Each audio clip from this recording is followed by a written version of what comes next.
चलिए गाइस बात करते हैं हिंदुस्तान एरोनॉटिक लिमिटेड की।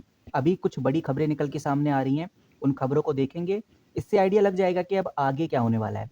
बहुत इंपॉर्टेंट कंपनी है, बहुत ज़बरदस्त खबर आ रही है, वो भी देखेंगे। अगली कंपनी हम डिस्कस करेंगे बीईएल यानी भारत इलेक्ट्रॉनिक लिमिटेड की। बीईएल कुछ खास परफॉर्मेंस में आज रही नहीं। आज ओवरऑल मार्केट ने भी कुछ खास परफॉर्म नहीं किया।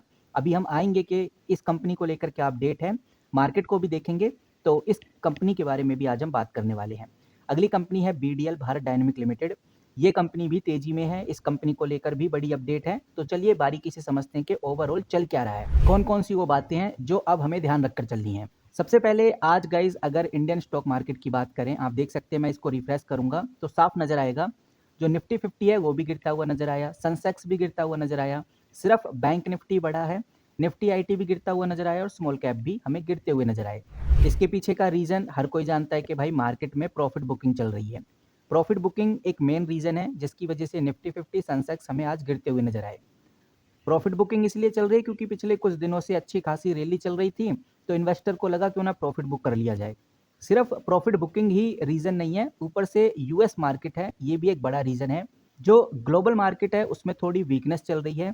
यूएस मार्केट ने भी कुछ नेगेटिव सिग्नल दिए हैं। आप इधर देखेंगे तो डाउजोन आपको नीचे गिरता हुआ नजर आएगा, नास्डैक भी आपको नीचे की तरफ ही गिरता हुआ नजर आया है। तो ग्लोबल मार्केट की वीकनेस की वजह से भी इंडियन स्टॉक मार्केट में कोई खास हलचल हुई नहीं। वहीं ऑयल प्राइस में भी गिरावट आई है जिसका असर आज हमें इंडियन स्टॉक मार्केट में देखने को मिला। लेकिन कल इंडियन स्टॉक मार्केट पॉजिटिव रहेगा या नहीं रहेगा, ये टोटली डिपेंड करेगा यूएस मार्केट के ऊपर। क्योंकि यूएस मार्केट में दो बड़ी चीज़ें होने वाली हैं। एक तो एनवीडिया की अर्निंग आने वाली है। एनवीडिया एआई बूम का किंग है, और एनवीडिया की अगर अर्निंग आने वाली है तो उसका बड़ा इम्पैक्ट, अगर अर्निंग अच्छी नहीं आती एनवीडिया की, कुछ भी मिस होता है, तो जो टैक्स सेक्टर है उसमें सेल ऑफ देखने को मिलेगा। तो इस वजह से भी इंडियन स्टॉक मार्केट कल हमें डाउन में देखने को मिल सकता है अगर एनवीडिया की अर्निंग अच्छी नहीं आई तो। बाकी यूएस में आज देखने को मिलेगा एनएफपी, यानी कि यूएस का नॉन फॉर्म पेरोल। ये रिपोर्ट वैसे 8:30 बजे के आसपास आ जाएगी, और अगर इस रिपोर्ट के अंदर 1,40,000 से ज़्यादा जॉब्स देखने को मिली तो डॉलर मजबूत हो जाएगा, जिससे यूएस का रेट काफ़ी हाई चांसेस पे चला जाएगा। और जो फॉरेन इंस्टीट्यूट हैं वो इंडिया से अपना पैसा निकालने लगेंगे और ज़्यादा तेज़ी से, और यूएस मार्केट में डालने लगेंगे। तो इस कारण इंडिया की मार्केट प्रेशर में आ सकती है। और जो निफ्टी 50 आज हमें 25,970 पे देखने को मिल रहा है, 25,000 तक हमें जाता हुआ नजर आ सकता है। लेकिन यहाँ पर ये इंपॉर्टेंट है कि भाई यूएस का नॉन फॉर्म पेरोल का जो डेटा है, जिसको एनएफपी डेटा बोलते हैं, ये आता कैसा है। अगर ये नेगेटिव आया तो कल इंडियन स्टॉक मार्केट तेजी में रहेगी। तो पूरा यूएस की मार्केट के ऊपर डिपेंड रहेगा कि कल क्या होने वाला है।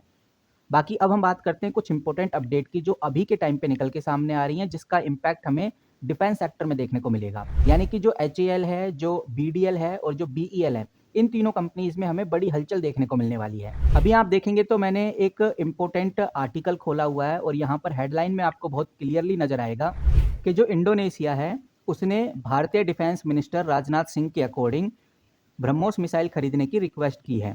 यानी कि इंडोनेशिया ब्रह्मोस मिसाइल खरीदने जा रहा है, वो इंटरेस्टेड है भारत की ब्रह्मोस खरीदने में। और तो सबसे बड़ी बात यह है कि अगर इंडोनेशिया बड़ी क्वांटिटी उठाता है तो सबसे ज़्यादा फायदा किस कंपनी को होगा।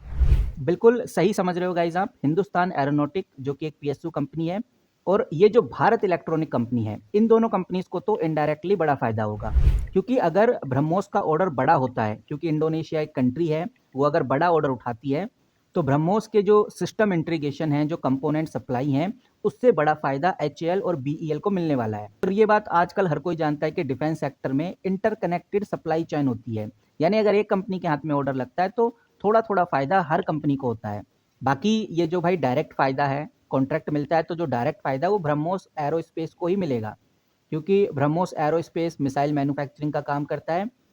बाकी जो कंपनीज हैं, चाहे वो भारत इलेक्ट्रॉनिक हो, एचएएल हो, इनको इनडायरेक्ट फायदा होगा। यानी ये कंपोनेंट्स बनाएंगे, उनके पार्ट्स बनाएंगे, उनके सिस्टम्स तैयार करेंगे, इस वजह से इनडायरेक्ट इन दोनों कंपनीज को फायदा होगा।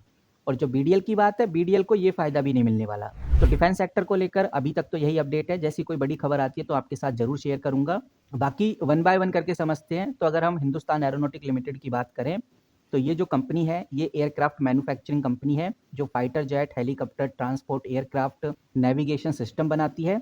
ये कंपनी इंडियन एयरफोर्स, नेवी या डिफेंस के लिए इंडिगस एरोनॉटिक प्रोडक्ट्स डिज़ाइन और डेवलप करती है। एचएएल का पूरा फोकस है कि वो एरोनॉटिक आर&डी, मैन्युफैक्चरिंग, मेंटेनेंस के ऊपर ही काम करे। और यहाँ पर आप देख सकते हैं मैं एनएससी की वेबसाइट पे हूँ, मैंने इधर एचएएल खोला हुआ है, यानी हिंदुस्तान एरोनॉटिक खोला हुआ है। थोड़ा नीचे चलेंगे तो हमें देखने को मिलेगा जो सेल क्वांटिटी है आज 2,96,000 की है, और जो बाय क्वांटिटी है वो 73,000 की है, यानी 73,000 की है। साफ नज़र आता है सेलर्स एक्टिव हैं, बायर्स कम एक्टिव हैं, क्योंकि बाय क्वांटिटी सिर्फ 73,000 की है और सेल क्वांटिटी 2,96,000 तक पहुंच गई है। तो अगर ऐसा ही सिनेरियो चलता रहा तो कोई बड़ी हलचल इस कंपनी में देखने को नहीं मिलेगी, बल्कि ये जो एचएएल कंपनी है कंसोलिडेट फेस में चला जाएगा। वहीं अगर मनी कंट्रोल पे आते हैं, मैंने मनी कंट्रोल पे भी एचएएल खोला हुआ है। अब मैं थोड़ा नीचे चलता हूं तो मुझे वॉल्यूम देखने को मिलेगा आज का। और आज का अगर हम वॉल्यूम देखें तो साफ नजर आता है कि भाई कल तो अच्छी खासी डिलीवरी हुई थी, 56% की डिलीवरी हुई, यानी इन्वेस्टर इन्वेस्ट कर रहे हैं। ट्रेड इस कंपनी में ज़्यादा हो नहीं रही, जो कि एक अच्छा साइन है। आज 12 लाख से वॉल्यूम घटकर 8 लाख पे आ गया। वॉल्यूम का कम होना एक नेगेटिव साइन माना जाता है, यानी कि लोगों का इंटरेस्ट इस कंपनी में कम हो रहा है। बट ओवरऑल डिलीवरी परसेंटेज अच्छा है, तो कह सकते हैं कि कंपनी में पॉजिटिव माहौल अभी भी बना हुआ है। नाउ गाइज, अब बात करते हैं बीडीएल यानी कि भारत डायनेमिक लिमिटेड की। भारत डायनेमिक लिमिटेड भी एक काफ़ी इंपॉर्टेंट कंपनी है। ये भी इंडियन गवर्नमेंट ओन कंपनी है, यानी सरकार के द्वारा इस कंपनी को चलाया जाता है। ये कंपनी मेनली मिसाइल सिस्टम के लिए जानी जाती है। मिसाइल और डिफेंस के इक्विपमेंट ये कंपनी बनाती है। कहने का मतलब ये है कि जब भी किसी मिसाइल की बात होती है तो ये कंपनी मिसाइल की डिज़ाइनिंग, डेवलपमेंट, प्रोडक्शन, टेस्टिंग और मेंटेनेंस के ऊपर काम करती है। अगर एनएससी की वेबसाइट पे बीडीएल को मैं सर्च करता हूँ और देखता हूँ कि भाई इन्वेस्टर्स और ट्रेडर्स कर क्या रहे हैं, तो बहुत क्लियर और साफ शब्दों में नजर आता है कि जो सेल क्वांटिटी है वो 1,80,000 की है और जो बाय क्वांटिटी है वो 1,23,000 की है। यानी बायर्स और सेलर्स ऑलमोस्ट सेम ही है इस कंपनी में। बहुत ज़्यादा क्वांटिटी में सेलर्स सेल नहीं कर रहे और बहुत अच्छी क्वांटिटी भी नहीं है कि बायर्स बाय कर रहे हो। काफ़ी बैलेंस हमें इधर देखने को मिल रहा है।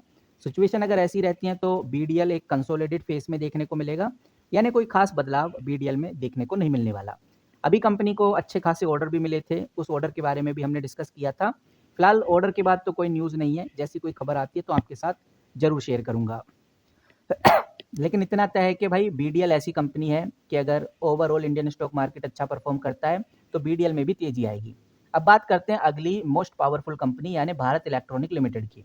भारत इलेक्ट्रॉनिक लिमिटेड एक ऐसी कंपनी है जो इलेक्ट्रॉनिक प्रोडक्ट बनाती है। ये कंपनी रेडार हो गया, कम्युनिकेशन सिस्टम हो गया, इलेक्ट्रॉनिक वारफेयर इक्विपमेंट हो गया, मिसाइल सिस्टम हो गया, ये सब कंपनी बनाती है। ये company Indian army, air force, navy के लिए भी क्रिटिकल इलेक्ट्रॉनिक प्रोडक्ट बना रही है और ये सेमीकंडक्टर फील्ड में भी तेजी से बढ़ रही है। अगर हम इस कंपनी का वॉल्यूम देखें, डेटा देखें तो साफ नज़र आता है। मैं एनएससी की वेबसाइट पे हूँ, यहाँ पर भी मैं बीईएल सर्च कर लेता हूँ। इधर आप देखिए साफ नज़र आ रहा है कि भाई बीईएल के अंदर जो सेल क्वांटिटी है वो 32 लाख की है और जो बाय क्वांटिटी है वो सिर्फ 9 लाख की है।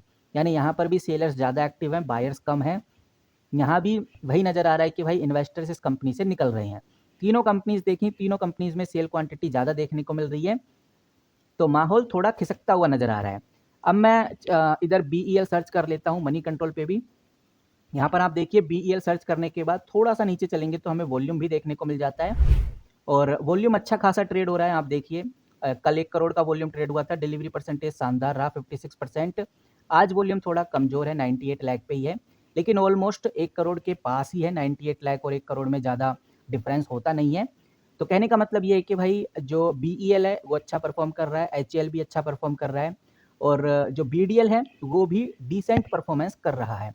अब देखते हैं कि भाई कल मार्केट कैसा परफॉर्म करता है। सबसे इंपॉर्टेंट और ज़रूरी ये है कि भाई यूएस की मार्केट को थोड़ा देखा जाए कि भाई एनवीडिया के अर्निंग रिपोर्ट कैसी आ रही हैं, जो यूएस का जॉब डेटा है वो कैसा निकल के आ रहा है, यूएस की मार्केट ओवरऑल कैसा परफॉर्म करती है। अगर यूएस की मार्केट अच्छा परफॉर्म करेगी तो इंडियन स्टॉक मार्केट कल हमें पॉजिटिव मूवमेंट में देखने को मिलेगी, जिससे डिफेंस सेक्टर के एचएएल, बीईएल और बीडीएल कंपनीज में भी तेजी आएगी। फिलहाल इस वीडियो में इतना ही, मिलते हैं किसी नई वीडियो के साथ, तब तक के लिए take care and good bye.